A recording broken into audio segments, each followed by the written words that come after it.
What?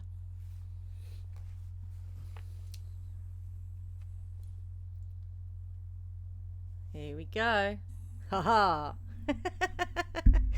We are live. Holy crapiola. We're here. Now, I just need to check that it's playing live on our website. And it is. So if you want to access this via our website, if you go to the home page and there's a link about halfway down the page, click on that and then play the YouTube video. And we are live. So let me just pause that because we don't want an echo going on. This is really cool. I love this. So just as a little reminder, if you want to post comments, then you need to be signed into your YouTube account, okay? Just in case you were wondering. So before we start, I'm going to do a little tuning fork on you. Just some tuning forks. Get you nice and relaxed. This can also be accessed on the pathofwitchcraft.com. If you don't want to comment, you just want to listen, you can access it via our social media platform as well. On the home page, on the right hand side, or if you're on a mobile device, you have to scroll down to live YouTube live broadcast or something like that. And if you again press the play button, YouTube play button,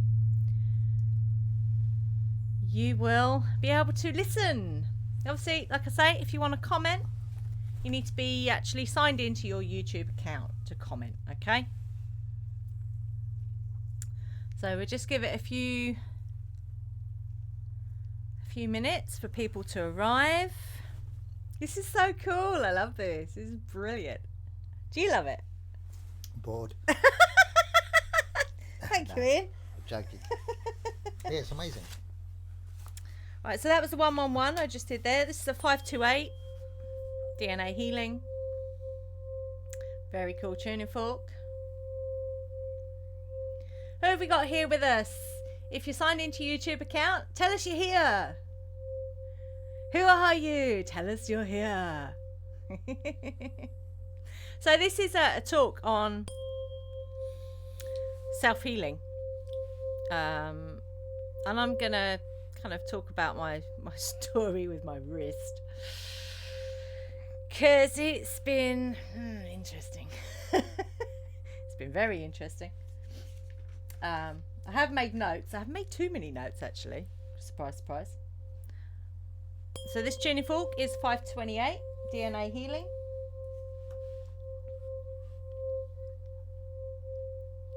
Which is quite nice. So you're getting some nice DNA healing there with this fork. So we'll probably be here, I don't know, maybe an hour. If people have lots of questions, then, you know, might be here a bit longer. It depends, really. Okay. Now, this last tuning fork I'm going to have here is a 396, which gets rid of fear and guilt. It retunes your body out of fear and guilt. Another very cool tuning fork. And when you have some kind of trauma to the avatar, there's usually fear that goes with that when you're moving forward. It's like mine at the moment is putting too much weight on my wrist because I've still not got the full bend in my wrist back yet. I'm working on it and it's daily, it's improving. But it's like, ooh, do I put, ooh. So there's a little bit of fear there. And then, you know, there can be guilt as well, whether that's misplaced or not. But we need to get rid of that because it keeps you in that restrictive kind of energy, yeah? Guilt and fear. So I'm going to do one more of those. And then we shall start. So you can view this on either of our platforms, actually, on thewitchesbazaar.com. On the home page, about halfway down the page, there's a link you can click on, which takes you to the YouTube live broadcast page, and you just click on the red button and we will play. Or if you are on our social media platform just for witches, pathofwitchcraft.com, you can access it there. The link is on the front page, on the home page. Again, just go in there, click the button, and off you go. If you want to comment, then you need to be signed into your YouTube account. So if you want to comment, let us know you're here. Then send us a little comment or a little smiley face or something.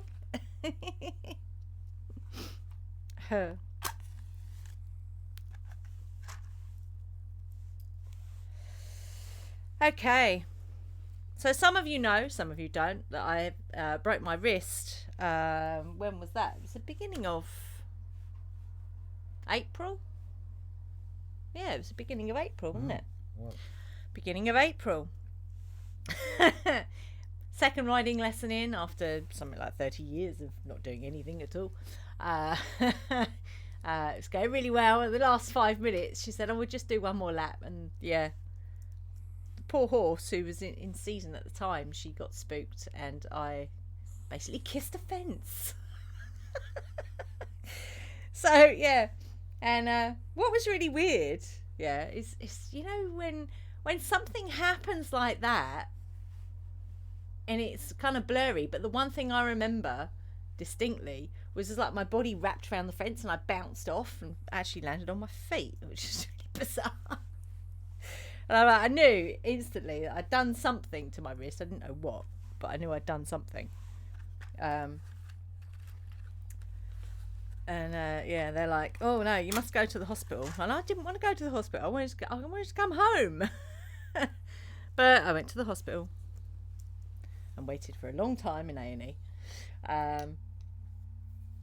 And yeah, they x-rayed it, and it's basically what had happened. Now this is technical talk, yeah. So if you yeah, anyway, the top part of the wrist bone, this bit here, yeah, had basically fractured and was sitting like that.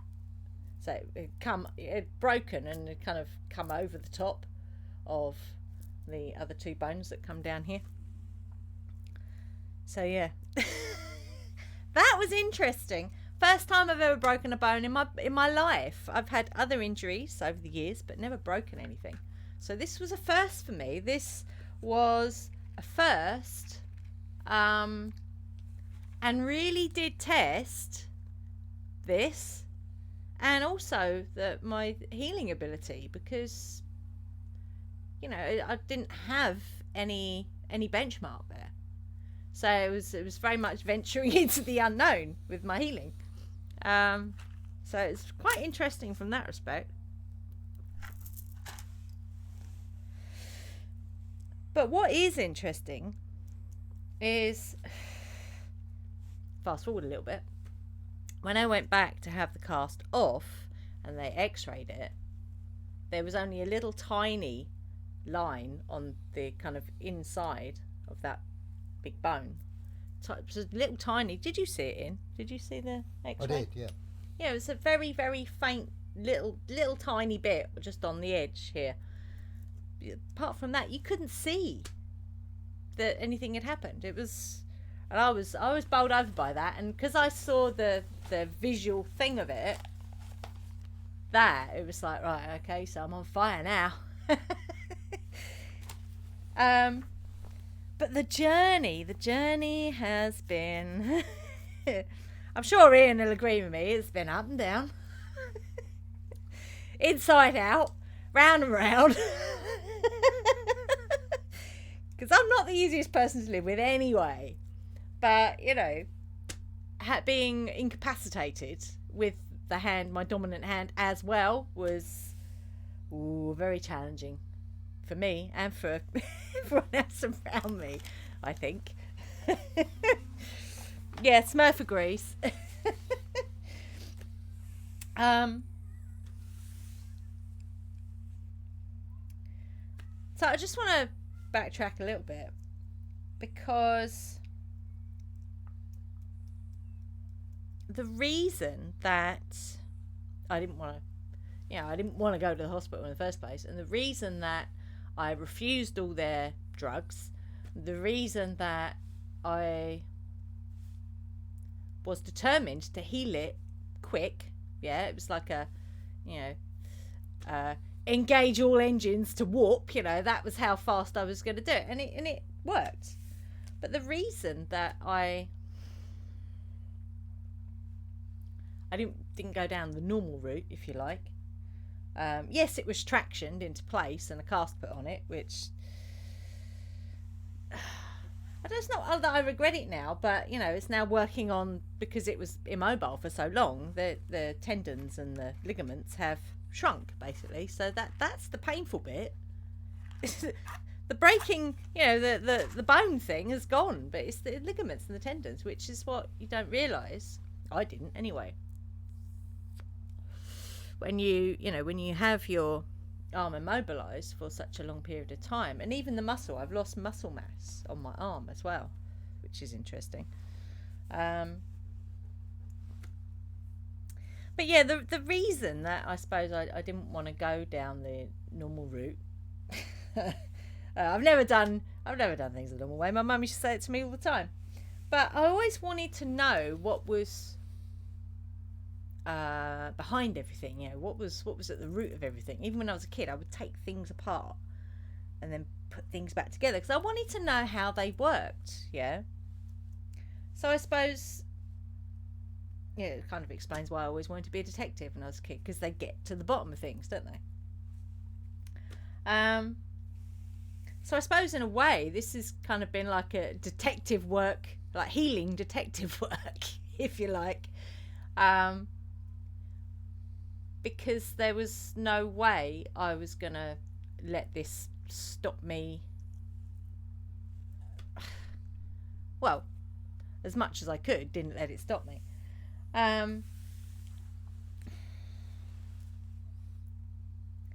So it's been a very interesting journey, because I don't like asking for help. Who of us does? That's what I want to know. I do when I have to, but I don't like it. Do not like it.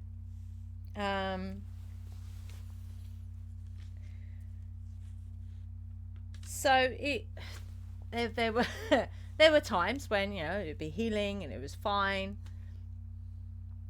but there were tears. There were lots of tears. Frustration, anger, I don't know if I went through kind of a depressive. I don't know. I know I was like crying and frustrated. I think he was for a while. A little bit. It was more motivation than depression, which is usually a part of depression. Yeah, because it was like I was forced to stop. It made me stop. If there's something I don't like being still for too long. In what I'm working on, or just generally.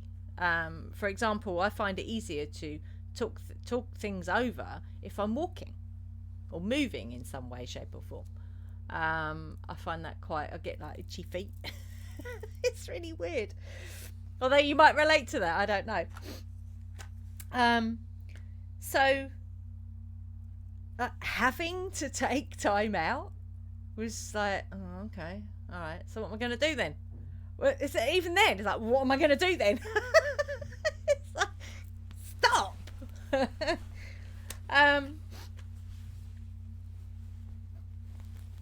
So I suppose what it did make me do is it made me really focus on the healing.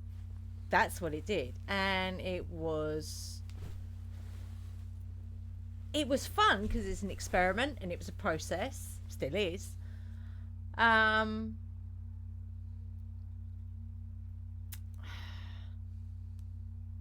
But it was very difficult. Like, you know, even cooking food. Yeah, it's like standing out in the kitchen, like, so are you doing that right then? What are you doing? No, I don't do it like that. Oh my god! If that was me, yeah, in the kitchen cooking, and someone was over my shoulder going, "Well, you don't want to do that," I'd go, bah! And I'd probably tell them where to go. So it's been a big learning curve, yeah. But what's interesting is it's actually helped Henry find a little bit of independence, right? And he can actually cook a meal now. Yeah, you can, yeah. Which he'd never really shown much interest in before, to be honest. I even got him doing the washing. It's like, I think he's got a little bit of appreciation for that now. And I suppose one of the things I've learned is that even if someone doesn't do things the way I do it, it doesn't mean it's wrong. Which is like, because I suppose I am a little bit of a control freak. In a lovely way, of course. So I'll tell you something. It's been more about my shit, yeah, than it has about healing my wrist. It's been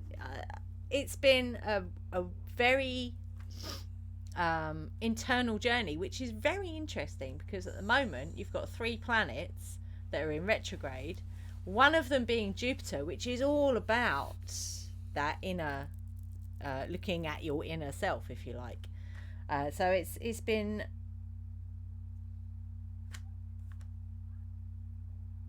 a journey, and it still is, because, you know, like I say, it's not completely back to normal. It's about 80% there, I'd say. It's just a little bit, you know, a little bit more to do, so to speak.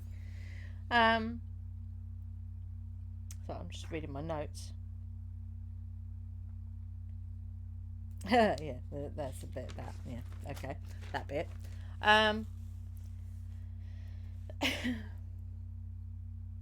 So I suppose to kind of talk a little bit about where this kind of journey for me, this healing journey, started.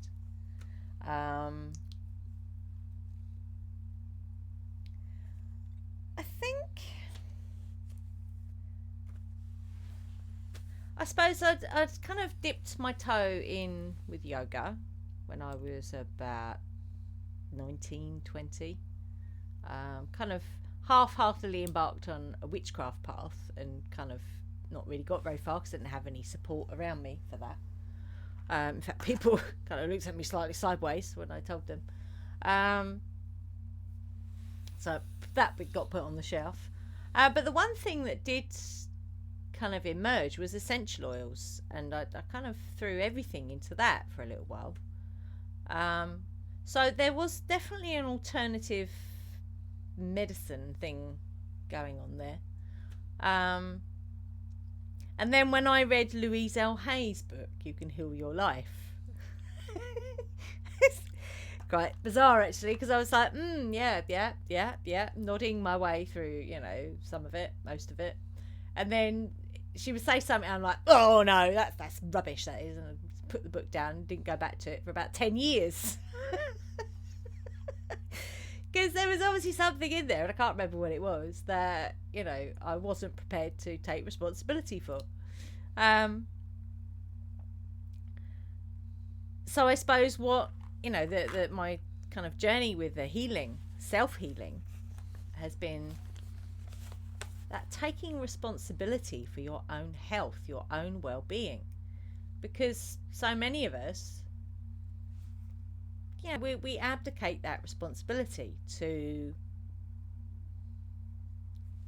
doctors, you know, whoever, surgeons, whoever, you know, and we play that blame thing.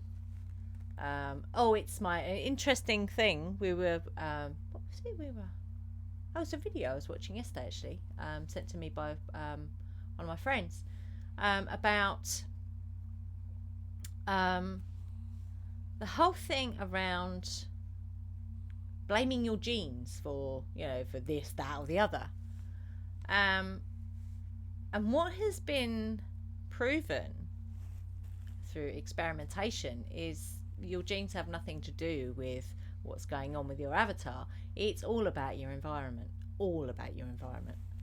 So I suppose in a way I'm quite lucky, because the people around me are advocates of, doing things in a better way. So healing yourself. And our environment, we have instruments, tuning forks. We make our own skincare products. We make our own CBD products. So the environment that I'm in definitely accelerated the healing process. Absolutely, without question. So it's different things that will. It's like a puzzle, yeah. So it's different aspects of parts of your life which will help with your self-healing. Absolutely, 100%. So I'm just checking my notes. And that's the other thing, actually. A very kind of, and I don't know, I might have had this from a kid.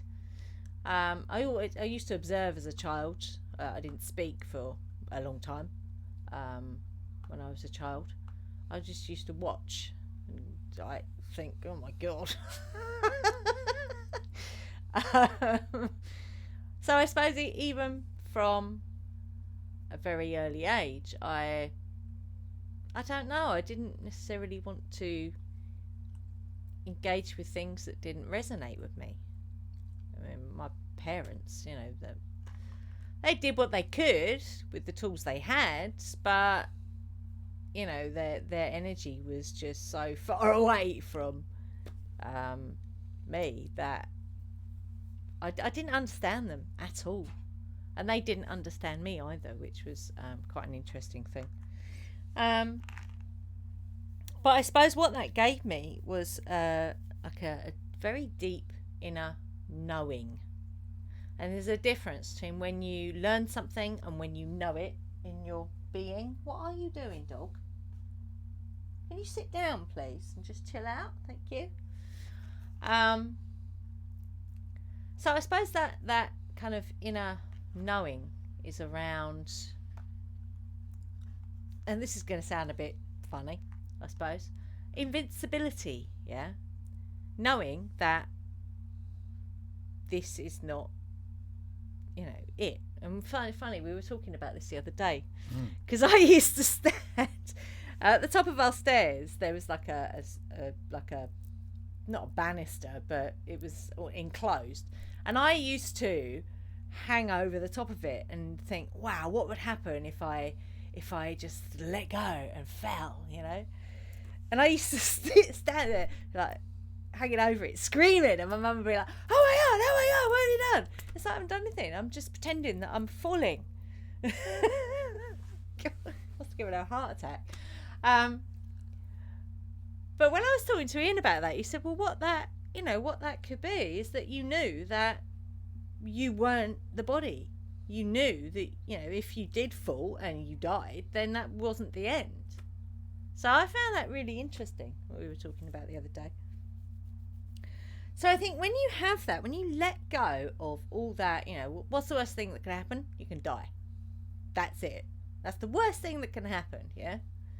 When you let go of that, then anything is possible. Because my wrist, the bone had healed after 2 weeks. 2 weeks. And how I know that is I used a 128 tuning fork on it, which is what paramedics carry with them to detect fractures and breaks in bone, yeah? And how it works is it technical term again, it jiggles the bone if it's broken, so you feel pain. Now, after 2 weeks, I was putting that directly on the bone that had broken, no pain. So I knew it had healed after 2 weeks, yeah? Now, what's interesting is that where the cast was on my arm and it was knocking against the side of it, my knuckles on the edge of the bone were getting quite sore, where, you know, it wasn't the bone, it wasn't the break that was the issue, it was where it was knocking against the bloody cast. So I think if I'd have gone in there and gone, right, I need this off because it's healed, they'd have looked at me and gone, oh, it's fucking stupid, you know. Or whatever they would say, I don't know. But they probably wouldn't have taken it off. So, but because I was seeing it as more of a journey about my shit than actually healing my wrist, I left it on, even though it was horrible. You know, broken bone, yeah, okay, deal with that. But having a cast on that completely restricts your movement, gets really, really hot, and my arm would swell up, and it was horrible. Really horrible. It just drive me mad because we had some quite warm weather during that time, and it was just, I just wanted to rip the bloody thing off. It was horrible. And I did try and get the thing off as well because it got really loose, so I tried and get it off. It wasn't coming off, but I did try. So I don't know, it's been a very interesting journey. The other thing I was using, so what was I using to heal it? Well, this was a big thing, yeah. Because there's a mantra, the Heal Now mantra. Now, if you've looked at our free self-healing, there's 3 videos of our self-healing course that you can access via thepathofwitchcraft.com. We talk about a mantra, and it's the Heal Now mantra, yeah, which I was doing for quite some time after I got the cast on initially, yeah, because I believe that shit works, yeah. Call it shit, but it's not shit, because we are just atoms, yeah. So if you believe, if you know that inner knowing, that's what I was talking about, if you know you can heal it with your intention, then it's done. It is done, yeah. I was also using tuning forks. So I'll briefly run through the tuning forks. So I used the 3 that I've showed you when we started. There's the 50 hertz tuning fork, which is a nerve tuning fork. So that would have helped the nerves. There's the 25 hertz, which is bone, ligaments, tendons. The weighted ones are the ones you put on the body. Yeah, you actually place them on the body. I was using the 128.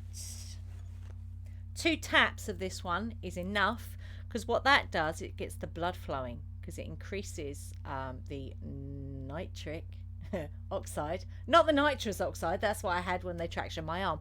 I was laughing the whole way through that. I thought it was quite funny. So 128 gets the blood vessels elastic so that blood can flow properly, because if you haven't got good blood flow, then you're not going to heal, yeah. I was also using the 32 hertz. Now the 32 hertz I was using for lymphatic flow, yeah, because it was very well, there was a lot of stuff, there was a lot of swelling, water, edema, yeah. So I was using that going up the arm to get the lymph fluid moving, yeah, and obviously directing it to the lymph node that's under the armpit. And that was instant. That was instant. And what was interesting is in the morning, because it had been still for the whole night, it would be slightly swollen again. But that's now gone, yeah. The only kind of little bit of swelling is where it's still, I think that's where the tendons, where they're running across, they're resisting. They are resisting, so I'm persisting. 64 hertz. Now this works on the nervous system, so that's relaxation response, yeah, because your muscles tendons, ligaments, your bones. Nothing can heal unless you are in a relaxed state of mind. Yeah. If you're tense, it's not going to work. What else was I using? I was using. I'll come back to those in a minute because I added them later on. Because I did add planetary forks as well towards the end. But I was using, and I'll give these a ding for you. Where's my dinger gone? I've lost my dinger. Not my dinner. Oops. I haven't lost my dinner, don't worry. So this is a muscle tuning fork. I haven't got to hand, I haven't got the frequencies. So that works on getting the muscles to vibrate at the right frequency for optimum health. Yeah. Because obviously it's all part of the process. Because my wrist arm had been in a cast, you know, these things you have to kind of, it's like kneading dough, you know. You kind of have to get it back into that elastic frame of mind, so to speak. So that's the muscle tuning fork. There was also blood. Again, I haven't got the frequencies for these to hand, but this one's for blood. Again, that works with the 128 to get blood flow going. Carrying nutrients. Oh, the other thing was, not that we don't eat raw food anyway, but we upped our raw food intake. Because, you know, calcium, magnesium, citrus, there was something else as well, I can't remember what it's called, is all going to help the healing process. Oh, and nettle tea to help with the edema as well, the removal of the fluid. That's a moon one. What's this one? This is bone tuning fork. So these ones that are not weighted, you use them around the aura of the body, yeah? So the weighted ones you use on the body. The non-weighted ones you use around the outside. It's like you skim over the body with it, yeah? And what's really interesting, I'll get to the planet ones in a minute, is that when I was doing the moon tuning fork, it was giving the 32 hertz tuning fork an extra boost. So it was very cool, actually, watching it happen, like live, if you like. Like this right now.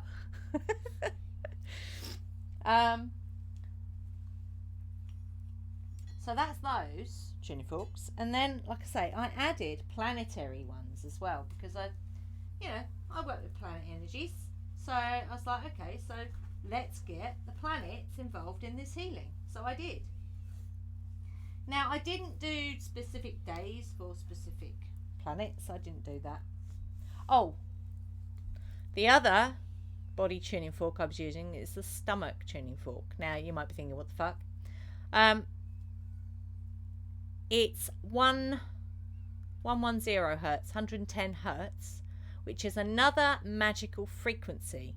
Yeah, like 111, 110 connects you to source energy and also to our ancient alien ancestors. So, yeah, I'm getting healing from them. I'm getting healing from my ancestors. I got Bridget's cloak put around me during a Kundalini session, which was amazing. So this is the 110 tuning fork, which is, I mean, this, when I was running that up and down my arm, I was getting weird in a good way sensations, unusual, very interesting, because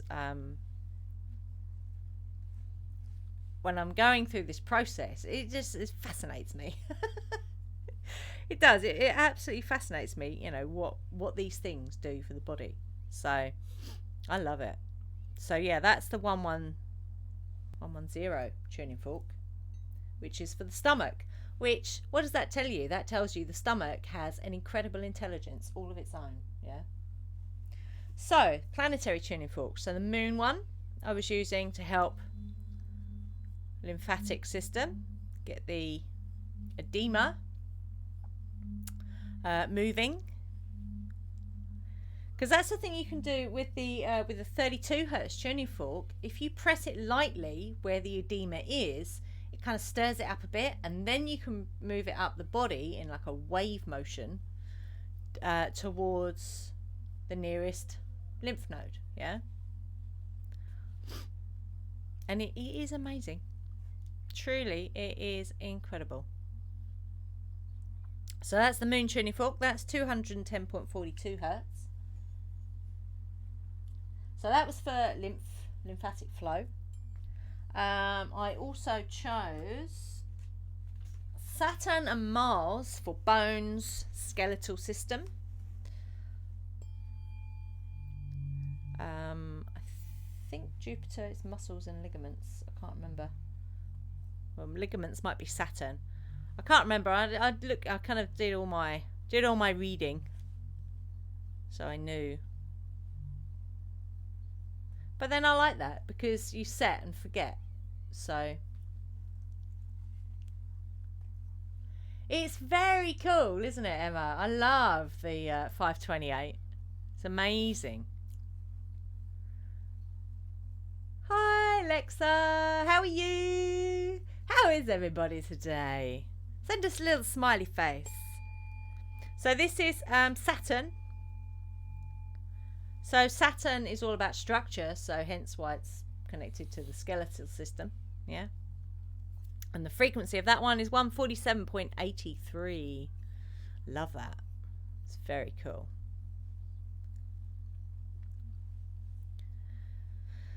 So like I say, the uncharted, unweighted tuning forks. I'm going off on one now.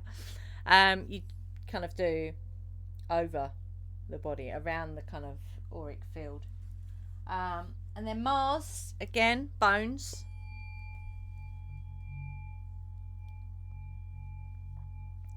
And the frequency of that one is 144.72 hertz. So what you can do, if you haven't got tuning forks, you can go and grab the frequencies off of YouTube. And then if you play them back through a speaker on your body, then your body gets the full benefit of the frequency. I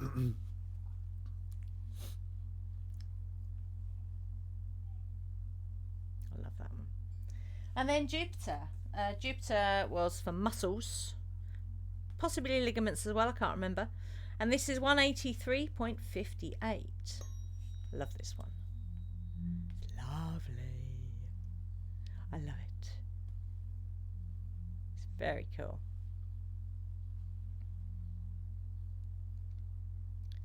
And I was also using Genesis and Shekinah towards the end a bit as well to unblock anything that might be blocked.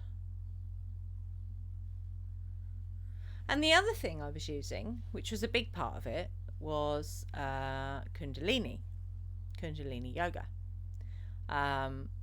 specific to healing. So lots of breath work, lots of mantra, because even that was out of my reach for a long time. Yeah, and I can actually put pressure on that now. And look, Ian, I've nearly got that back. Oh. Nearly got that motion back as well. Thumb. So that one goes. I couldn't do that yesterday. Couldn't get it anywhere near that yesterday. I've been working on that as well. So yeah, that was Jupiter. Mirroring. Yeah, mirroring. I was using mirroring. So when I was getting pain here, because I was taking a lot of activated CBD as well for any pain that I couldn't handle. But what I was doing is I did a Spock on my arm. And I do this when I was going to sleep, because that's when you're in that theta brainwave state. Yeah. So what I would do is because this arm's healthy, so I would tell this arm to tell this arm that it was healthy. So it'd be like, it's going to sound really weird, left arm to right arm, left arm to right arm, left arm is healthy, right arm is healthy, left arm is healthy, right arm is healthy, left arm to right arm, left arm to right arm. So it's very my mind to your mind to my mind. But it worked because it was simple. Yeah, simple. So yeah, the mirroring was really good for that as well. And even when I'm doing movement, you know, when I'm moving my wrist and my hand and my fingers, I make sure the right hand is doing it as well, so it gets into the groove of, okay, yeah, I can do this, yeah, I can do this, I can do this. So yeah, the Kundalini played a big part with breath work, moving energy up from the base chakra all the way up for healing, because as it moves up, it moves through the like little energy channels, the nadis, as they're called in yoga, to wherever that is needed. And I can honestly say, during that first week when I was doing that, the healing I was getting was so intense. I thought I was tripping sometimes, and I hadn't taken anything. It's really intense. Like I say, I got Bridget's cloak put around me at one point. I have had other stuff from Spirit with healing as well. And also the other thing I was doing, incorporated into the Kundalini yoga, was using the lesser ritual of the pentagram, sometimes invoking, sometimes banishing, depending on if I wanted that big energy surge or if I wanted to get rid of pain. Yeah, so that is really fucking powerful. Yeah. It's even more powerful when you ditch the athame or the wand and you use the benediction mudra. Yeah. This afternoon when I was doing it, I was doing invoking because we were in a waxing moon, and I was getting mad tingles in my hand again, which I had the other day, and then we got loads of money coming. It's like, whoa. So I've done it again today, so more money should be coming in the next couple of days. I'm trying to think if there's anything else I used, really.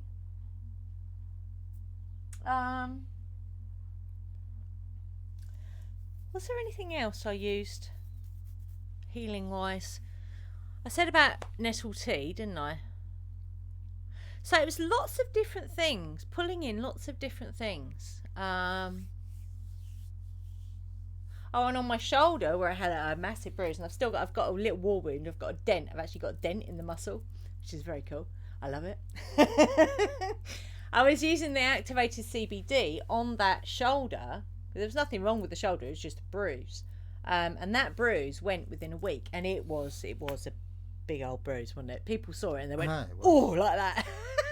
They went, it's like, yeah, it's a good one, isn't it?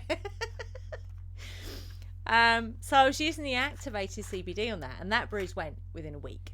Within a week, there was just a little tiny line there. It's amazing. So yeah, the CBD is, well, we knew it already worked, but when you're using it for something, I mean, that you know, like I say, I've never broken a bone in my body ever. So for me, that was a big test of all my healing tools. And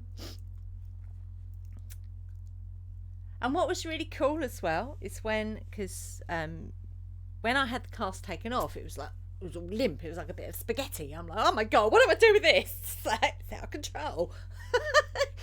And you did some healing on it, didn't you? I did. And you said the colour of the skin, where the cast had been changed. And it all of a sudden, it was like, oh, yeah, I can move it. And doesn't feel like a bit of spaghetti. Because I was so relieved. Oh my God, I was so relieved to get that fucking thing off my arm. Yes. So where it's at now is just stretching, really. It's the, stretching and getting the strength back in it. which is, again, it's a daily improvement that's happening with that. Yeah. So Ian, did you have anything to add? Because Ian's been a healer since he was 8. So I don't know if this has been an interesting kind of like experience for you. The first thing that comes to mind is that we're all healers, and we have the ability, and it's only the awareness of it. So yeah, the more you become aware of your healing ability, so that can manifest in different ways. So you might talk with someone. You could just be focused on providing a good diet for someone, doing stuff for somebody that is in need, and just taking time out for yourself, doing things which resonate with you and that you enjoy and make you feel alive. So we're all healers.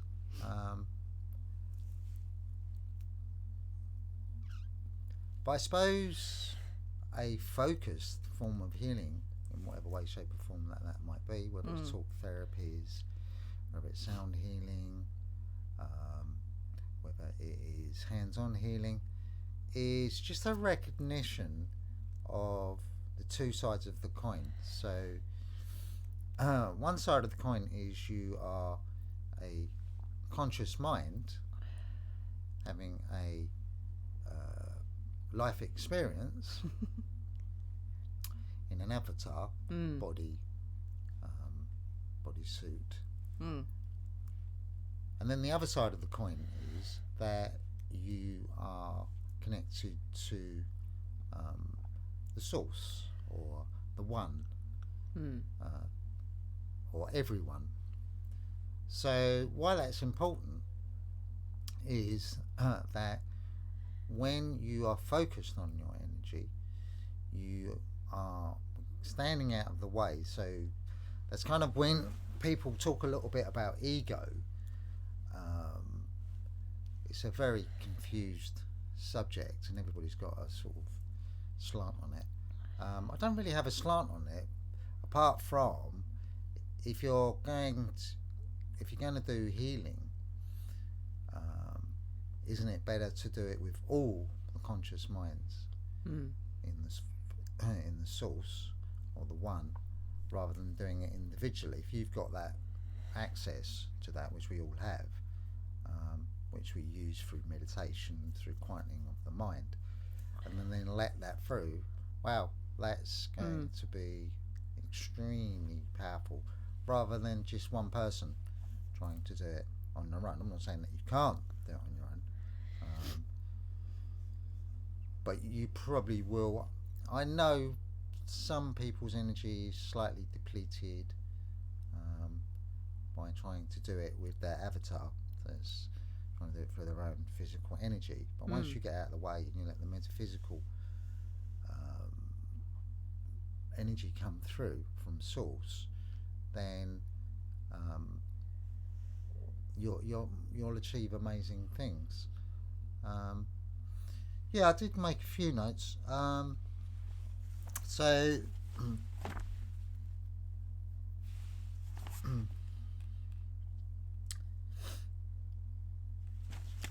So we're always talking about magic within what we do, and my particular focus is the occult, and I've probably got a few different magical personas that I put on. One of them is healer. So I think when you're kind of healing, it's very difficult to come at that from a point of view of like modern medicine, for example. So it's kind of like you feel, well, that's their job. It's the doctor's job to heal you. It's the nurse's job to heal you. It's the dentist's job to heal you.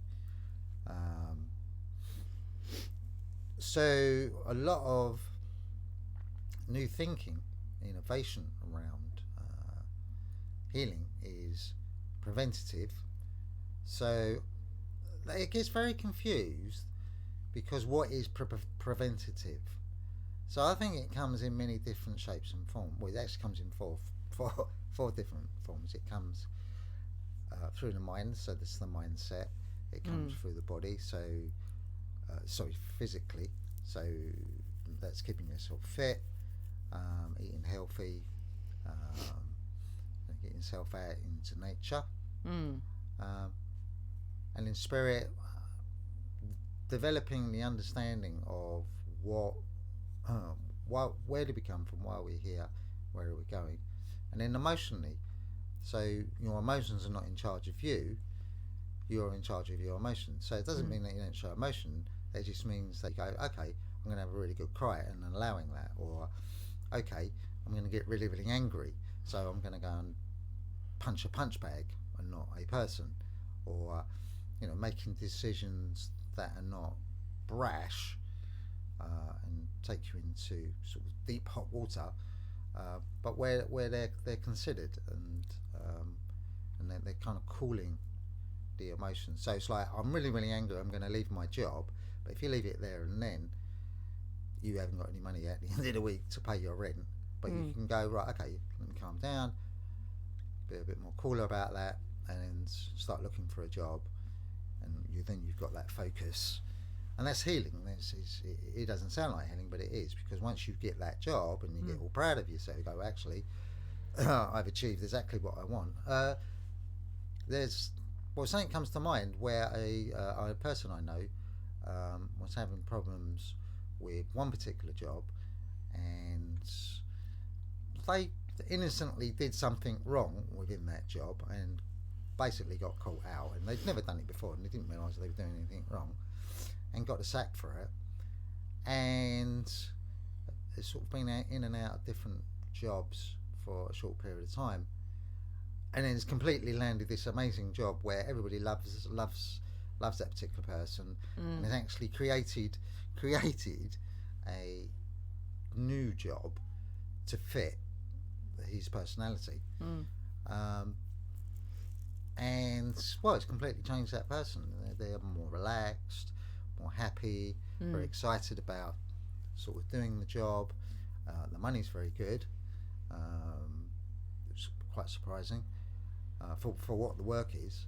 So that's been a whole sort of journey with that person, and physically changing as well,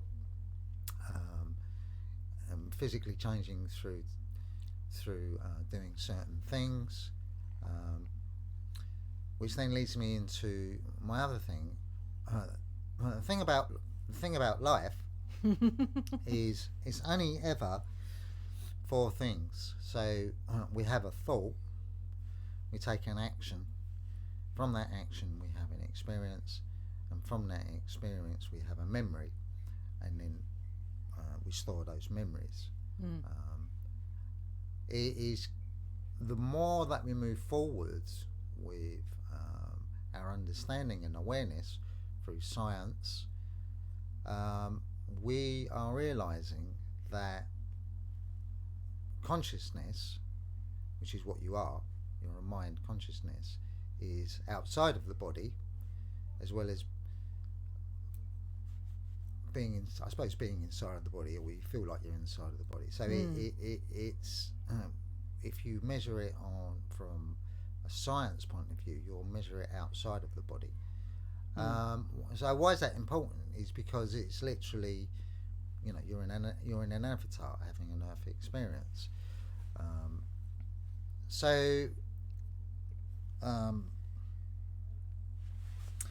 Why is any of that important? Well, I suppose it's important in the sense of, in the sense of pain, in the sense of understanding what death is, and I think those 2 points of view, that if someone's in pain, it's all very well saying, it's a holographic universe and you're projecting your own experience onto that holographic. That's great, and that's true. However, if you are projecting that, so you can stop that from source, But if you are experiencing pain and you've got tools in which to be able to manage that pain, that's really, really important. There are so many of them, from CBD oil to tuning forks to mindset, meditation, to physiotherapy, to what they called, what you put on, like herbs and stuff. Like a compress. A compress, massage, sound healing, and so on and so on and so on. And then obviously acupuncture, some of the modern medicines. I don't know too much about modern medicine, but I suppose they've got their place. But what they've all got in common, and the common denominator, is energy. So all of them are forms of energy, because they're a thought, then they're an action, then they're an experience, and then they're stored as a memory. So, but all of them have got in common. Sometimes the experience is different, so it might be a positive experience, or it might be a negative experience. But either way, you'll store the memory, positive or negative. And if you keep it that simple, because it is no more complicated than that, energy affects energy. So in that loop, so you have a thought, that's a form of energy. Thought is an energy. Then it manifests into action. Then the action then manifests into an experience, which is another form of energy. Then that experience then goes back and is stored as a memory. So it's another form of energy, because you can then, it's not a static thing because it's stored, but now and again we might go, oh, do you remember that? And you pull it. You can access it. Yeah. So it's stored somewhere. Some people say it's stored in the brain in science. Other people say I personally advocate that it's outside of that. People would go Akashic Records. However, it doesn't really matter really. That's all bombastic rubbish, to be honest. But the point is, it's all magic. So it's stored in magic. That's the thing. And this is what witches know. This is what shamans know. This is what wizards know. And this is what magicians know. Magic stores all this stuff because everything is magic. So where I've rambled on a little bit, I suppose my finishing note there would be that we're in an amazing period of time. We've got so much at our fingertips. You know, we can access different herbs. Not only can we, we can read about them. We go, oh, well, that's amazing. But I'd like to try that. We can actually probably find someone that's actually either growing the herb or selling the herb, or know someone that they can get it off. This is through the internet. Like for example, yesterday we were looking at plum tree leaves and fruit. Japanese plum leaf tea. Can't remember the name of it now. And it was just said, oh, I don't know where you get that from. Went online, people were growing the fruit, people are making it into something which is accessible. So that's amazing. That we've got technology which is supporting us with awareness. And this is the key. This is what magic is. Magic equals awareness, and awareness equals magic, because everything is a magic. And the more aware you become of something, so a lot of new age people will say, oh, you're powerful. However, it's knowing how you get that power. And this is how we get that power. We get that power by finding out, okay, you don't have to have all the knowledge, but the internet's got all the knowledge. All you've got to do is type in Google, if someone has said, oh, this is really good for the kidneys, or this is really good for your skin, and so on and so on and so on. Even to the extent where it changes our diet, where we go, right, okay, why should I change my diet to we're vegan, but why should I become vegan? So you type it in, and then you might see videos, people talking about veganism. You certainly see stuff about slaughterhouses. So again, veganism, this is its time because we can do it. Yeah. Same as witchcraft. Witchcraft is this is it now because it's a nature path. It makes us not activists, but it makes us very focused and aware of our nature and wanting to get back into it, which links to health because one goes with the other. We are nature, so we need to live in nature, not live in towns and cities. We can do that for a period of time, but we clearly, for our own health, and a lot of these modern illnesses and diseases, or so-called, it goes back to environment. Goes back to the environment. Absolutely. So that's another form of healing that you can do, even if it's just a walk in a park. Do it regularly. And you see that, when we go up to London, on the very few occasions we do, and we see people, they've obviously come out of the office, and the first thing they do, they head to the nearest bit of green stuff, and they have their lunch, in the green with the trees, and people, I think it's, and it's these places, these little tiny areas are packed. They are. So, and then the other key, one of the other keys to healing is logic. So, logic and reason. So, the great thing about logic and reason is that when you look at things logically, so for example, people talk about like radium therapy or chemotherapy. Well, we know that they don't. So, logic says we know that they're not good for the body. We know that they're not good for the body. However, logic tells us that, what that has actually taught us is that we can get rid of cancer. It's not a thing which you can't change. Yeah. So that's kind of sort of play, but it's kind of logic tells us that there's something also going on in relation to our health. And that is control and manipulation. So the control and manipulation is through capitalism.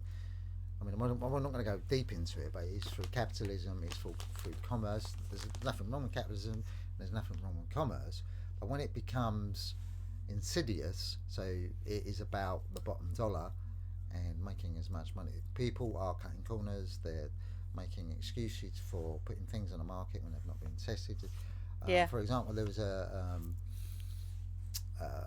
woman, a young girl, the other day. She was taking something, I think for, I can't remember exactly what she was taking it for, but it was something that she ended up breaking out in burns. She had to go into a burns unit for the whole of her body. Seriously? Yeah, for about oh my god, 3 weeks.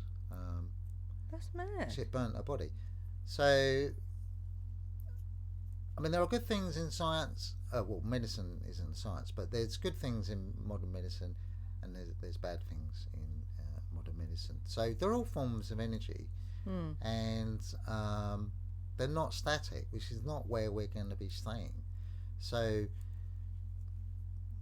self-healing is about the experiment. It's about the magician, the witch, the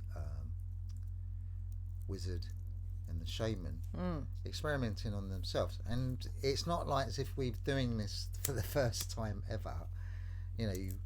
This is what part of the journey is in self-healing, is looking at our ancient ancestors. So the Mayans to the Egyptians to the Celts to the ancient Chinese, and so on and so on and so on. That, if you look at Chinese culture, it's hugely, well, even their medicine today is based on two forms of medicine. They base it on modern medicine, or Western medicine as they call it, but they also base it on their traditional herbal medicine. So the doctors are taught both, which is quite amazing. And if you consult a Chinese doctor to certainly in the UK, a UK doctor, the Chinese doctor would do two things. He would look at your tongue, and he will take your pulse, and he'll listen to your pulse, and then he'll make that's part of his assessment. So there Do again, they look at eyes as well, or? yeah, they will look at eyes, yeah. But all the point I'm making is that that's changed, because when I was a child in the UK, the doctors used to do that. They used to take your pulse. Remember, they used to let's have a look at your tongue. Oh yeah, because they used to have that funny little thing they used to stick on your tongue, Well, no, they tongue don't do depressor. that. They don't do that. Well, not very often. But the Chinese doctors will do that every time. It's always part of their consultancy. So,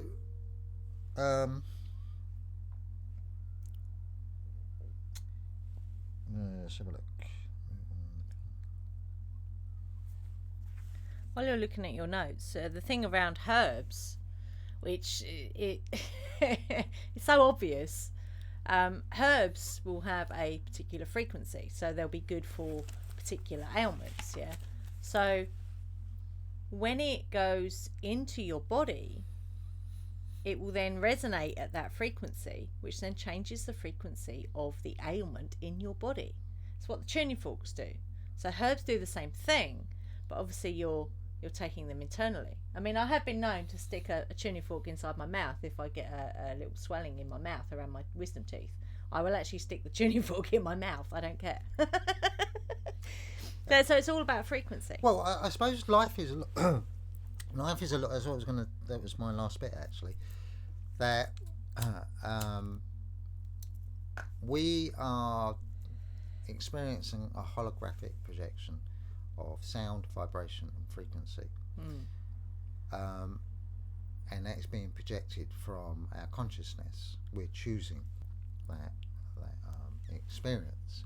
So whether that's in health or in poor health or in bad health, we're choosing that experience. Now, the reason, although that might sound a little bit harsh, it's not, because it empowers you to then go, oh, actually, I can change that. Now,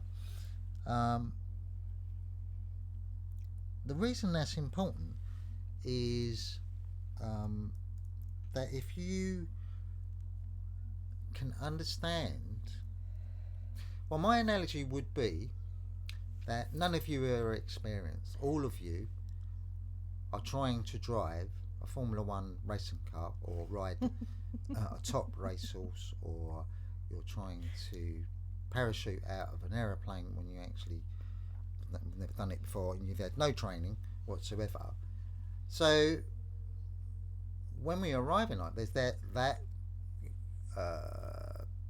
you're a baby, you don't have full consciousness of, you're learning, you do child things, you're quite happy playing outside in the sunshine, but as we move along, we start to gain this experience, and it becomes rapid and rapid and rapid and rapid. So if you look at your body as a Formula One racing car, or this amazing piece of kit, It's a piece of engineering. Yeah, well, you can see that it is. Yeah. Which is designed by somebody or something. I'd say the source. You can say whatever you want. That when you're driving it, it's not bad that you are, you've only used to driving like banger cars. That's not a bad thing. But you can learn. The Robin Reliant. The Robin Reliant. Yeah. You can learn to manage these. So they're very simple things. Once you learn how to drive a Formula One racing car, or be able to jump out of an aeroplane with lots of training of how to actually pull the chute and land safely. But there's always that element that you make a mistake in all those things. Yeah. So what I'm basically saying is that we've got so much at our fingertips, and they're all simple things, and we're basing them on very, very simple ideas and concepts: vibration, sound, and frequency. Your sine and cosine wave. So you are a waveform of energy. Well, you're basically mathematics, and everything's basically mathematics, and you're projecting this experience. So the avatar has a place, but it isn't, an avatar, or the body isn't the consciousness. It is you are the consciousness. So your body needs maintenance. So that would, which is what the future of medicine is going to be, which is preventative. And they're really simple things. Logic and reason says so. For example, if you've got problems with your kidneys, then you can take herbs which will clean your kidneys. Logic and reason says that. It's only finding someone or researching it yourself. I'd probably find someone who can advise you. There's a very good, we'll give you his name, or we'll put it up on the link. There's a Jamaican guy that He posts on Facebook. yeah, Just Facebook I Lives. think his name's Delvis or something like that. But we will post it. Yeah. Who, amazing herbs, and he does cleans, and he does lots of YouTube videos, lives, but he knows his stuff. So, you can do a cleanse. Your body, if you're unfit, go out and exercise. That's not that's everything's magic, but that doesn't seem like magic, does it? Finding the right. I can't be asked to exercise. That's because you've not found the right one. The one that makes you feel alive. Yeah, absolutely. I feel really rough after eating that meal. What was it? Burger and chips. Don't eat burger and chips. Eat something. Yeah. So the thing is, the avatar is an organic thing. It vibrates. It's alive. It's alive through electricity. So what it needs is a live food. So we have to eat a certain amount of raw food to actually charge the battery of the body. So eat more raw food. It's very, very simple. In eating more raw food, you'll have more energy. You'll want to go out and exercise more, walk more. One of the greatest exercises for the body, the avatar, the vessel, is walking. How many people don't walk? How many of you out there don't walk anywhere? Right, and when I say walk, I don't mean down to the local shops. I've had me walk today down to the local shops. How far was it? That was 5 minutes. about 5 minutes. I mean a proper walk, rounds. And a lot of people say, well, I can't walk around my community because it's might get mugged. Well, that's a chance you're going to have to take. Go and find somewhere where go and find the local park and walk with at a reasonable time. But you can, walking is an amazing thing. And then the mindset, it's very, very simple. Come on then. We don't need any dogma anymore. We don't need that anymore. It's very simple. We are not bodies. We are consciousness. We are minds, our conscious minds, and that's a form of energy. You cannot make energy and you can't destroy it. So we're eternal. Our home is within the source, so that's with the collective minds, and that's where we go back to, and we create our own environment. We go back there with our minds, our conscious mind. So if you want a little cottage or I don't know, whatever you want there, you create that when you go back there. So that's like a really amazing thing. So it's only really the source experiencing itself. So we are kind of in two static, well, not static ways, but we're in two ways. So we're individual, but we're one all at the same time. And whenever you're talking to anyone, you're always talking to yourself in one way, shape or form or version. And when you go back over, you don't lose that. You're still an individual. It's at the same time. It's a parallel thing. So the occult and all these magical personas that come out of the occult, witchcraft, shamanic workings, wizardry, sorcery, and so on, they're all forms of magic. So everything is magic, and the key thing to it, which I will finish on, is if we're standing on a planet in the middle of nowhere, then you can heal yourself.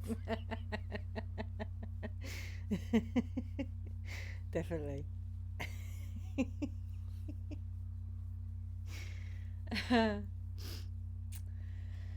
Okay, So, if any of you have any questions, we'd love to, throw it open. So, if you've got any questions about, how, why,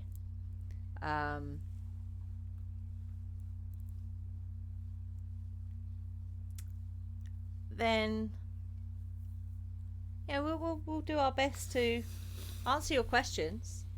Well, I've got a question. Okay. Ian, what's your question? Well, my question is, what about people with disabilities? That's a really good question, Ian. Okay, I'll try and answer it. So, people with disabilities, if you've got a disability, whether it's you've got mental health issues or whether you're physically disabled, there are many people on YouTube who live the most fantastic lives because they've used their disability as an ability. Yeah. So they've maximised it. There's a guy, there's actually two people. There's a lady, so there's a woman and a man, and they're both limbless. They have no arms and they have no legs. And both of them have maximised their what they do. Potential. Yeah.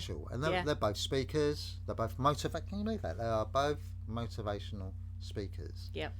And both of them have families. So they've taken this ability and made it into an ability.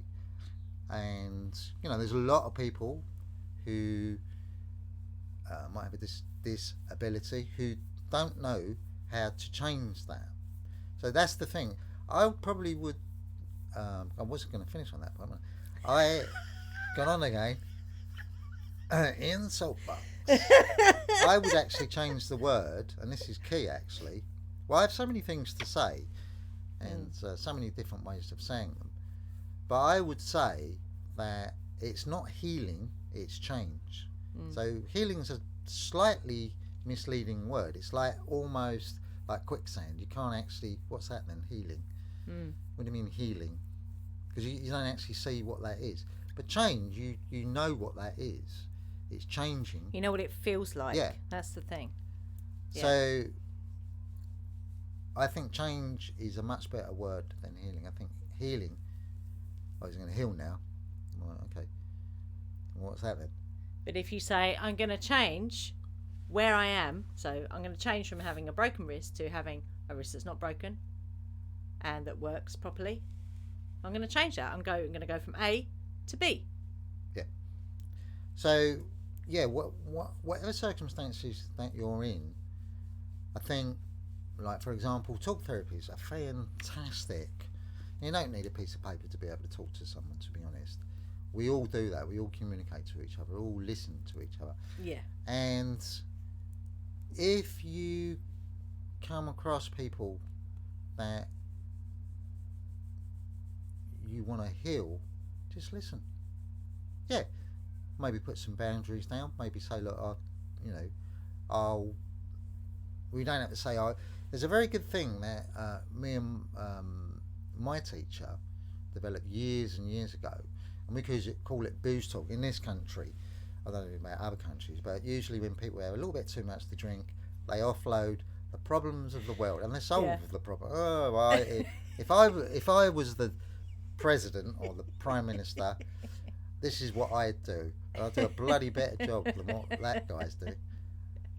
So we used to call it booze talk because when you're talking like that, you are putting yourself as the prime minister or the president, but you're not at that particular time. You may well become the prime minister or the president. I'm never going to say never, because everything is magic. But the point of it is, it gives you a platform in which to be able to just sound off and have someone listen. So if you develop this with someone, so you say, right, okay, our code word is I'm just going to have a booze talk. Yeah, I'm just going to have a booze talk, right?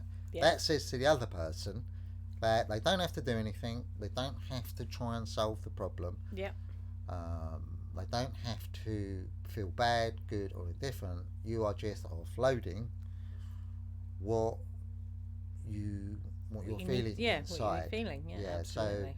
So if you want to, I don't know, if you want to you're angry about all the devastation in the world because trees are being cut down, environments are being destroyed, habitat and so on, then have a booze talk about it. Get someone and say, look, have a booze talk. It'll only be, make sure you do say half an hour, 15 minutes. Because usually by half an hour you've usually worn yourself out. Yeah. And just let them have a good old booze talk and then return the favour. So yeah, booze talk, that's a good healer. Absolutely. Yeah. So whether you've got a disability or whether you haven't got a disability, you can actually do that. Yeah, so that's it really.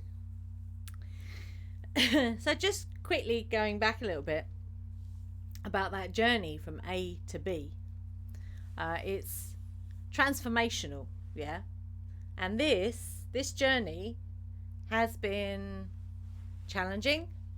It's been painful, more emotionally than physically, because you have to let stuff go when you're doing that transformational work. There are things that you have to let go of, things that don't work anymore, or things that you've been like, gotta hold on to that because that's so fucking important. No, that's usually the bits that you have to let go of, like I don't know, oh, but you haven't put enough of this in that food, just let it go, let it go, let it go. I think I've actually become quite good about sitting in here and letting other people do stuff.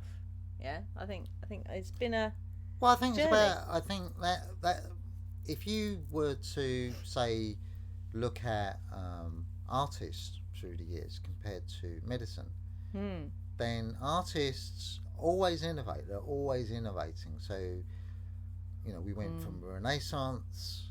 We went from a very kind of, there was no perspective with icons, and there wasn't really any kind of depth to the paintings, to the Renaissance, where you had Michelangelo, Leonardo da Vinci, and then right through to the turn of the century with Picasso, Dali, where they were experimenting and they were completely rejecting the conformities of what art should be, and then right up into sort of modern art, where the whole idea of what art is was about not knowing what the idea of what art should be. It should be like magic is everything, because the creative process, so whether it's through drama, through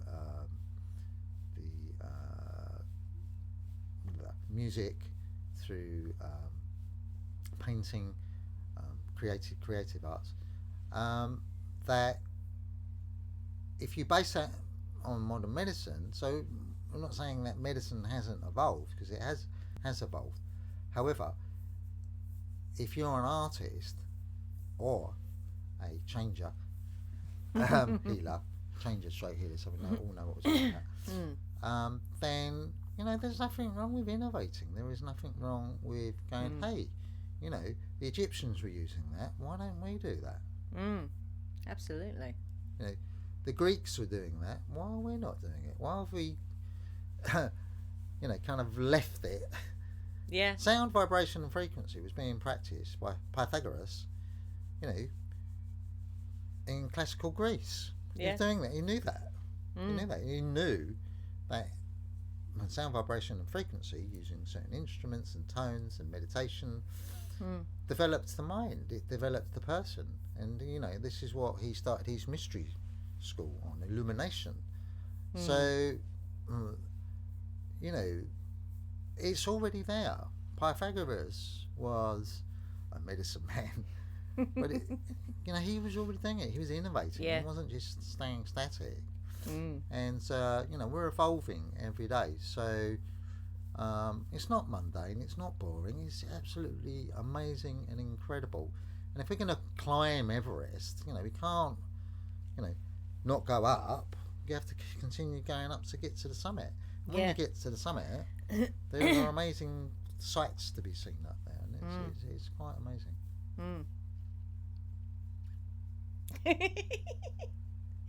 So yeah, if you're interested in doing transformational work, we do actually have a course that kind of takes you through from A to B. Not through dogma either, through your own experimentation and obviously occult, witchcraft, magic. So if you're interested in doing our advanced witchcraft course, which is all about the state of your mind, not the state of your magic work, or the state of how many spells you know. It's not about that. It's not about doing more complicated spells. It's about this, yeah, this, and how you interact with the universe, because the universe responds to what you do, not to what you say you're going to do. Because everyone can say they're going to do stuff, but it's what you actually do. Yeah, I could have gone, right, okay, so yeah, I'm gonna do some of this and some of that and some of that, and then I could have sat down, not done any of it, and then nothing would have happened. Yeah, that's the experimentation. That's the action. That's the what is it you say? Action and consequence. Yeah. So the consequence of my actions was is this healed quicker than it should have. Yeah, there's always a consequence of an action. Yes, absolutely. There's an Or outcome. There's always an outcome. So there's a process and there's an outcome. So one of the things that we do in the Advanced Witchcraft course is I do you a soul realignment reading.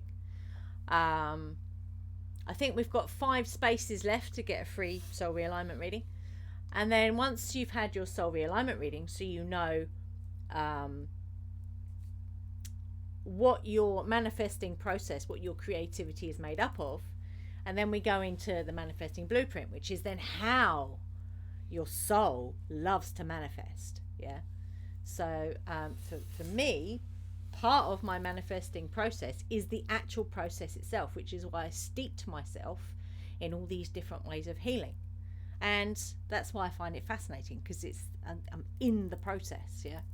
Whereas if you're more outcome focused, the process isn't going to matter as much as keeping your eye on what that end goal is going to be. Yeah. Well, one of the just a little side note, one of the little things I've been talking about, I've been writing, is the what the internet or what computers teach us, and one of the things it teaches is about hacking. So you can take any system or program, you can hack into it, and you can actually bring it down. So if you take the same analogy for healing, so if you look at a dis-ease or illness as a program, which it would be if you're coming from the basis of this is a holographic universe, which science is basically backing up through quantum physics. Yep. Then that's hackable. So what is a hack? So we always like to give you what it says on the label. So a hack is things like tuning forks, tuning forks and sound through knowledge. Is a huge hack, massive hack. Well, because the universe is made up of sound, vibration, and frequency. It's instant, and that's not science. That's mathematics. Yep. That is mathematics. That's pure mathematics. Yeah. So that's the hack, and you can hack these things. You can hack it from the start. So if you go inside and you know, because your consciousness, your mind. You're not a body, you're a mind. You know that if you say mantra, so even if you mention something simple like om, you know, that is the primordial sound of the primordial universe. Sound. But if you're more focused, so you say, right, okay, we use the mantra. What was it? Heal it. Now. Heal, now. So you now. say the word heal for as long as you need to, and then you change it to the word now. But that's the hack. And you say it. You keep saying it until you feel intuitively that it is done. But that's the hack. That's the hack. The only thing that you don't know is how long to do it for.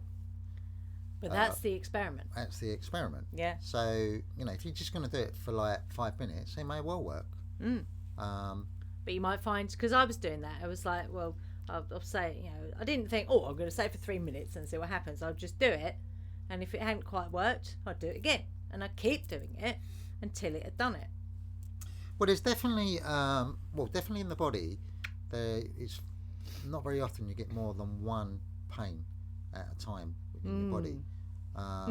So what I've been observing, another thing I've been observing about that is it is almost like like a little person that goes around inspecting the avatar. Right, okay, slight little blemish here in the wrist, crack. What you've been doing up there, consciousness, you've been mucking us about. Right, okay, send pain to consciousness to let it know we need repairing. Yeah. And then that gets repaired, and then goes, right, okay, haven't, stomach is hungry, haven't eaten, quickly send that to the and it's because it's not pain, but it's a feeling. Yeah. So it's feedback. Yeah. It's biofeedback. It is biofeedback. Yeah. So that's what a hack is. So a hack is knowing something and then doing it. So having a thought is the hack. Taking the action. Crystals is the I was going to say, and taking the action is the exercising of the thought or the hack. Crystals are another hack. I had this one. I forgot I'd used crystals as well. I had this tucked down my cast, like periodically. That's a Faden quartz, which is really good for healing broken bones. So yeah, I was using crystals as well. I was also using a Super 7 and that one I was putting down this end of the cast. Usually when it got really, really hot, because I couldn't stand it when my arm got hot. Oh, and the other thing, just as a little tip, if you have a cast on, somewhere on your body, get the longest spoon you can find, that you can easily tuck down your cast. Put it in the fridge. Keep it in the fridge, and then when it gets hot, just poke that down there. Leave it there for about 5 minutes, and it cools it down. Because I'd be like, "Where's my spoon? Where's my spoon?"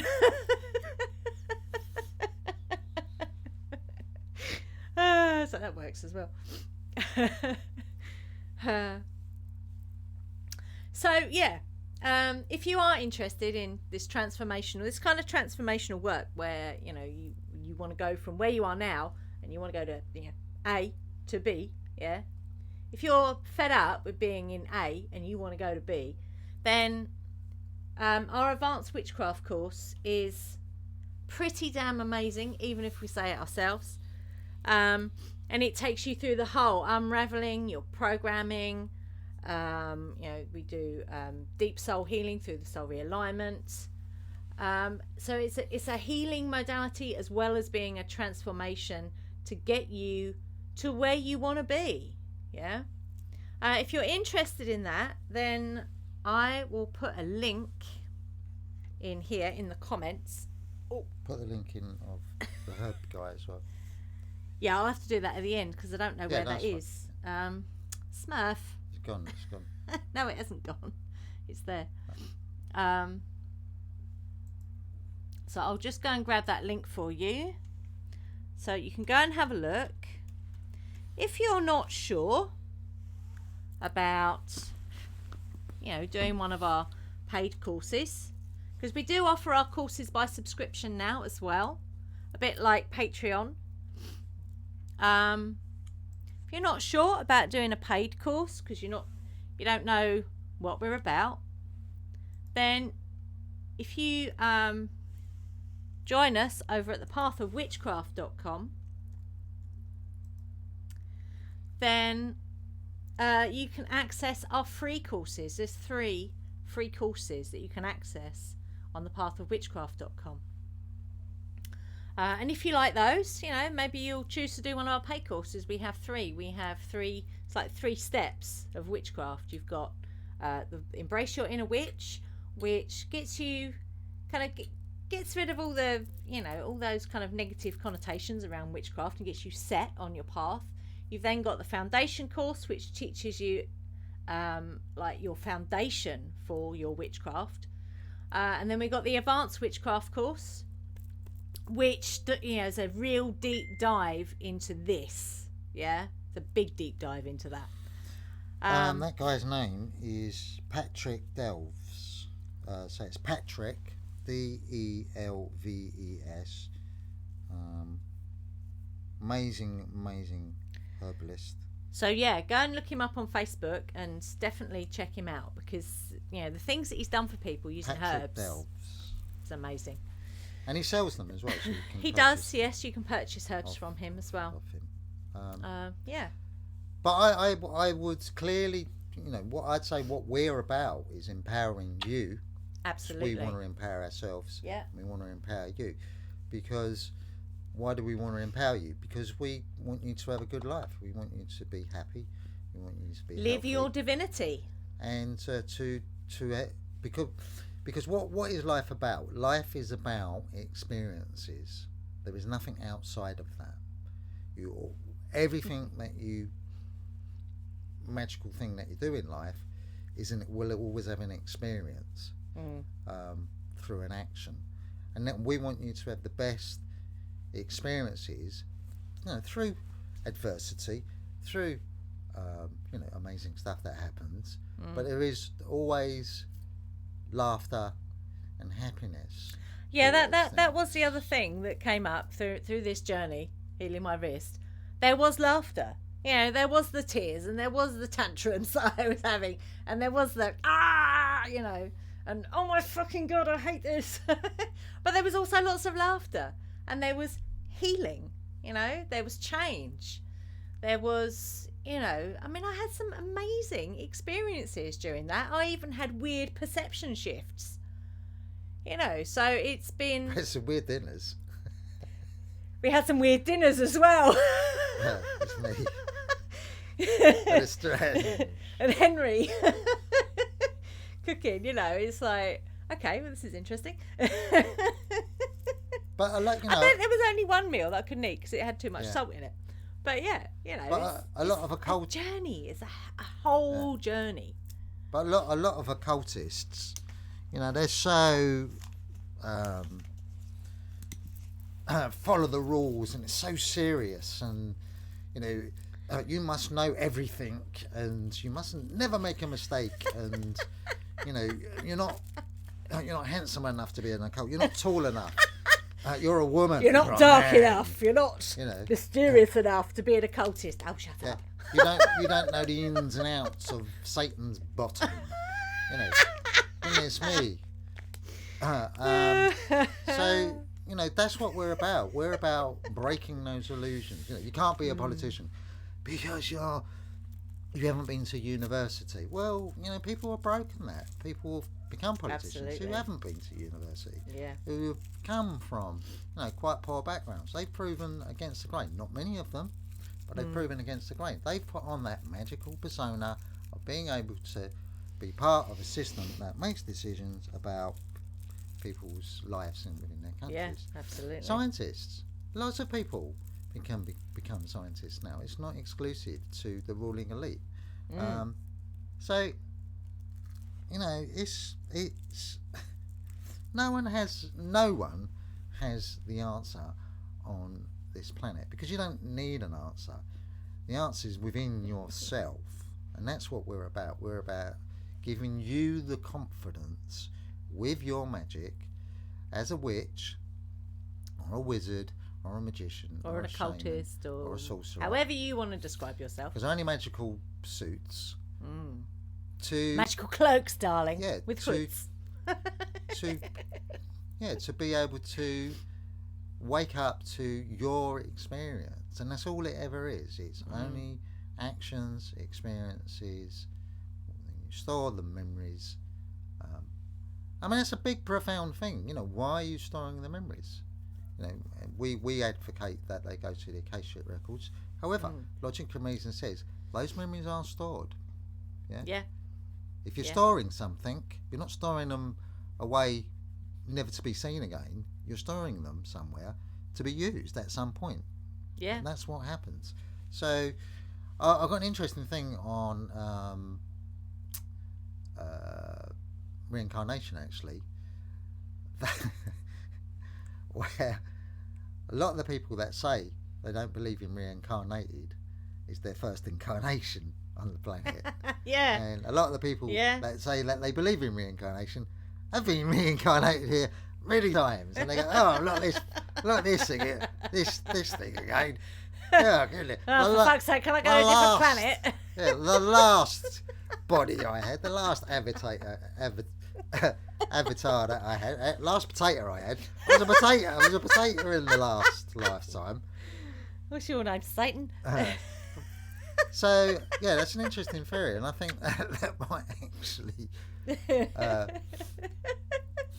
but it's logic, isn't it? It's logic that we're here to experience. So you can't experience everything in one lifetime. So logic and reason says that you must come back into another avatar, because they are basically biological machines, which we inhabit. Beautiful machines, quite amazing machines, certainly should be respected and loved. So laughter is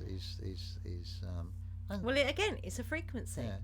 I mean, take yourself seriously when you need to take yourself seriously. You know, if I'm creating a piece of artwork, I'm not laughing all the way through it. I might laugh at some points. You know, there's those little serious bits, those not little serious bits, and everybody's got an opinion. Everybody thinks that they know it all, and you know, even us, and we don't. We're just giving an opinion. Take it, leave it. Sharing our experiences. Yeah. And I've always had that attitude through my occultism, is that I will listen. It's a great thing. Also, I know everything. If you're going from the point of view of you are the source, which is your other side, and I know nothing, which is your life experience, because you're learning experiences all the time. I know everything, and I know nothing at the same time. And this is all of us. All of us. You know, even where, you know, someone could be absolutely brilliant, but the way that they put that brilliance across is so arrogant, it's so distasteful, it's so up yours, that you actually go, I actually don't really want to know that, and I actually don't want to know you, so you can stick your knowledge in your pie and chuck it out the window. So, you know, even then, it's how it's delivered. You know, is there compassion? Is there understanding? You know, is there ego? Is there bullying involved, and etc., etc.? This is why we teach about your independence and your what's that word I use? Your domain. Yeah. Because, you know, all that stuff that you're looking for outside of yourself is in here. It's inside you. So really, I didn't need to do tuning forks, because I did it with that mantra, with my intention to heal that in that one mantra. Yeah? But that's the two sides of the one thing we have left there is that you can do... there's a parallel thing about life, and they are reflected in... Well, you can definitely see them in Chinese Buddhism and in Zen Buddhism. One side of the path is that we don't have to do anything. We don't have to do nothing while we're here having an experience. We can just sit in a room. You know, some people do. They call them hermits. Yeah. Or recluses. Just, some, but very far and few between. You know, you can be just focused on one particular thing. You know, a lot of artists, they're just completely focused on art, nothing else. You know, don't even eat. You know, they have to find someone that will actually do all those bits for them. So that's kind of like a very, what I call Zen path. Has no whistles or bells on it. Yeah. No TWB productions. Yeah. It doesn't engage with life. It just, you know, it knows what life is. You know, there's death, there's life, there is the bit in the middle. And it makes no difference. It's just there. I'm not interested in it. It's just there. I'm going to go through like I'm not interested in none of that. It's an experience I don't want to have, particularly maybe they might be saying, or they just know it, and they would just go through life. Boom. Then there's the other side of life, which is where you can put the whistles and bells on it. So you can have lots of dramas. You can, I don't know, make love in the most strangest places. You know, in the woods. You can jump out of aeroplanes. You can have all the whistles and bells in your witchcraft. Yeah, you can have the wands and the athames and the bells and the incense and the. Yeah, you can wear the most outrageous clothes. Because those things, they tap your emotions. Is what they do. You can, take whatever drugs that you want to take. You can, I don't know, be as fit as the most fit man. These are all whistles and bells. Guess what I did? What did you do? I broke the 6-minute mile. Wow. Why? Because it's whistles and bells. Yeah. What difference does it make to anyone that someone broke the 3-minute mile. 3-minute mile. Yeah. I don't know who broke the 6-minute mile, but someone did. Well, someone must have broken the 6-minute mile to then be a 3-minute mile. It was the bloke behind. Well, this 3-minute mile is a bit hard. I had to break the 6-minute mile. I broke the 6-minute mile. Yeah, well, I did the. Anyway. That could go on forever. But what difference does it make? Yeah. We hear about it, don't we? We hear about it in talks. So at one point, somebody broke the 1-minute mile. Is it? Oh, God knows, I'm getting confused now. That's warp drive. That is. Or who won the World Cup? Who won the World Cup? What is the World Cup? Yeah. It's 22 people kicking a ball around the pitch. What for? Oh, was it 22? Is it? I didn't know that. So. Yeah, 11 players on each side. I don't know anything about football. Why do they do that? Well, they have to put this ball into a net. Why? Why not? Because they like it. Whistles and bells. Or if you're in America, why are you saluting and singing the national anthem and watching a flag up? Why? What's the point? What does it do? What is it achieving? You're alive, aren't you? You're not labelled as anything. You're not American. You're autonomous. You are you. You might have an accent, but that's only because you live in and your voice box is copying everybody else, mirroring. But it doesn't mean anything, does it? It's whistles and bells. Yeah. Oh, that Donald Trump. Ooh, that hair. Goodness sake, why is everybody focused on his hair? It's got a mind of its own. It is. Did you vote for the hair? Did you vote for the person? I reckon the hair is some sort of Star Trek alien. Oh, it's a tribble. It's a tribble. We know better in this country. We've got. Oh, we got the Emperor. We got the Emperor for Prime Minister. And we've got Obi-Wan. Obi-Wan Kenobi, yeah, as a Labour leader. Very cool. But they're all whistles and bells. And if you treat, that's the two sides. You could just go through life going, I'm really serious and I know everything and it doesn't mean anything. And that's it, not at all. Osho, I love Osho. Wonderful magician who, and lots of gurus do this. They go, I'm going to be silent for 12 years. Right, okay. Don't look at me, I'm not your guru. I just got a question. So he's already started. Bugger, I've got to wait 12 years. Right? We love Osho. Well, what's the point? Yeah. So he's more enlightened at the end of it. So he can tell us the meaning of life. Shh. That's what it is. But not for 12 years. Oh, dear. That's funny.